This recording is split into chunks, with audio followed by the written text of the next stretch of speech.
Hello students, कैसे हो आप सब। जो अपनी प्रीवियस क्लास थी उसमें अपन ने डिस्कस किया था कि वेक्टर क्वांटिटीज और स्केलर क्वांटिटीज के बारे में। और मैंने आपसे ये भी डिस्कस किया था जो वेक्टर क्वांटिटी होती है उसका मैग्नीट्यूड भी होगा, डायरेक्शन भी होगी और उसकी यूनिट भी होगी। मतलब तीनों चीजों, मैग्नीट्यूड भी हो, डायरेक्शन भी हो और यूनिट भी हो, वे क्वांटिटीज क्या होगी, वेक्टर क्वांटिटीज होगी। क्लियर है। और ये भी डिस्कस किया था कि जो वेक्टर क्वांटिटी होती है वो टू टाइप्स की होती है, polar vector quantity, axial vector quantity. तो उनके बारे में आज अपनी डिटेल से करेंगे। पोलर वेक्टर क्वांटिटी क्या है, स्केलर वेक्टर क्या है, सॉरी एक्सियल वेक्टर क्या है। ठीक है। अब देखो पोलर वेक्टर कि 10 vector quantities which act along a line are known as polar vector. मतलब वे वेक्टर जो एक लाइन के अकॉर्डिंग हो वो वेक्टर क्या होंगे, अपने पास पोलर वेक्टर होंगे। क्लियर है बात। This have starting point as in displacement और point of application as in force known as tail of vector. For example, displacement, force, linear momentum. Repeat कर रहा हूं पोलर वेक्टर के बारे में, वे वेक्टर जो एक लाइन के अकॉर्डिंग हो, देखा along a line, are known as polar vector.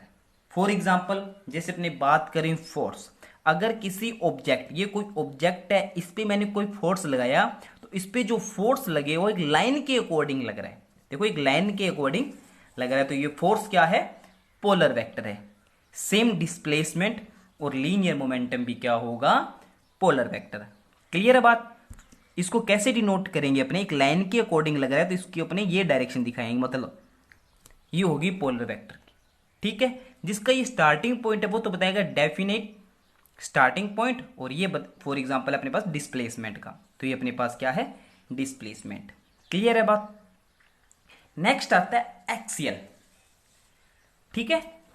किस पे बात करेंगे, एक्सियल। देखो नेम से ही पता लगा, एक्सियल कोई एक्सिस के अकॉर्डिंग होगा, एक्सियल वेक्टर।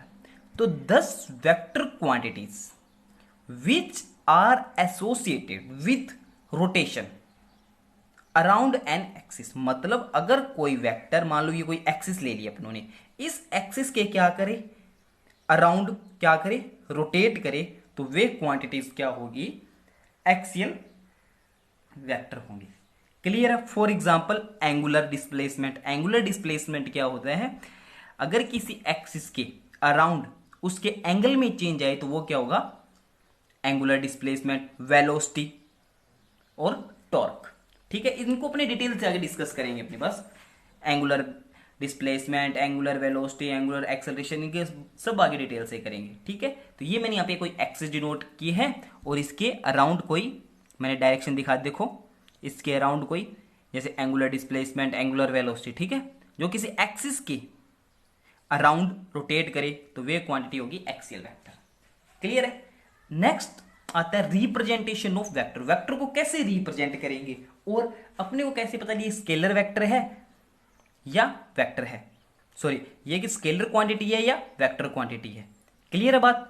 अपने को कैसे पता चलेगा, अगर अपने पास कोई दो क्वांटिटीज है, अपने कैसे इनमें डिफरेंस करेंगे कि ये वेक्टर है या स्केलर है। तो पहले अपने रिप्रेजेंटेशन ऑफ वेक्टर के बारे में डिस्कस है, उसके बाद डिफरेंस के बारे में आपको मैं बताऊंगा। ठीक है। Every vector is represent by a directed line segment with a sign of an arrow at end point.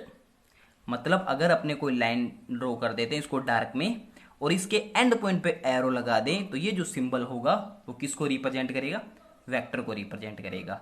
And point, the length of the line is directly proportional to magnitude. जो अपने पास लेंथ ऑफ लाइन है वो directly proportional होगी उसकी magnitude की। Clear है। The vector and the arrow head give the direction of the vector. Clear है। मैं आपको रिपीट कर रहा हूं, अपने अगर एक लाइन ड्रॉ कर दें और लाइन के एंड पॉइंट पे क्या लगा दें, एरो लगा दें, तो ये रिप्रेजेंटेशन ऑफ क्या है, वेक्टर। अगर मान ले अपने ए की बात करें, उसके ऊपर वेक्टर लगा दिए तो ये क्या है, ए वेक्टर। अगर बी के ऊपर वेक्टर लगा दिया तो ये बी वेक्टर हो गया। मतलब एक लाइन और उसके एंड पॉइंट पे क्या लगा दे, एरो। क्लियर है बात, ठीक है। Initial point of line A is called tail. देखो मैंने ये डायरेक्टेड लाइन शो की, इसके एंड पॉइंट पे एरो लगा दिया, जो इसको स्टार्टिंग पॉइंट है उसको ए से रिप्रेजेंट किया और एंड पॉइंट को बी से। तो ये क्या कह रहा है, initial point of line A is called tail. जो इनिशियल पॉइंट होता है उसको अपने क्या कहते हैं, tail. End point of B where arrow, जो एरो वाला है, is given is called head और टर्मिनल पॉइंट। क्या बोलते हैं इसको, हेड या टर्मिनल पॉइंट।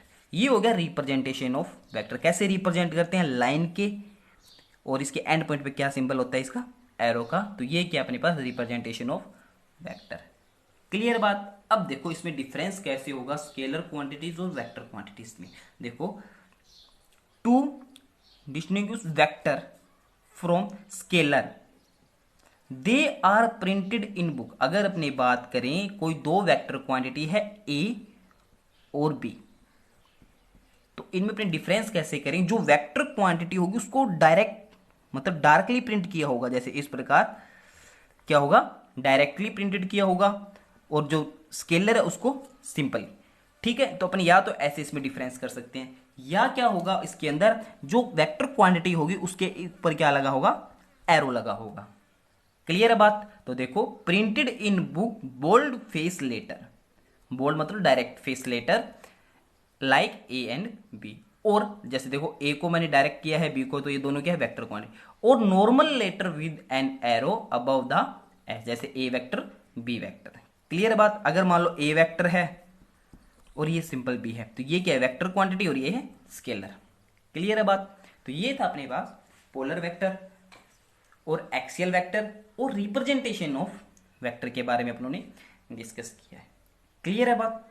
तो नेक्स्ट क्लास में अपने वेक्टर की डेफिनेशन और है उनके बारे में डिस्कस करेंगे अपने। इनकी कुछ नॉर्मल डेफिनेशंस हैं, उनके बारे में डिस्कस करके आपको बताया जाएगा। Thank you.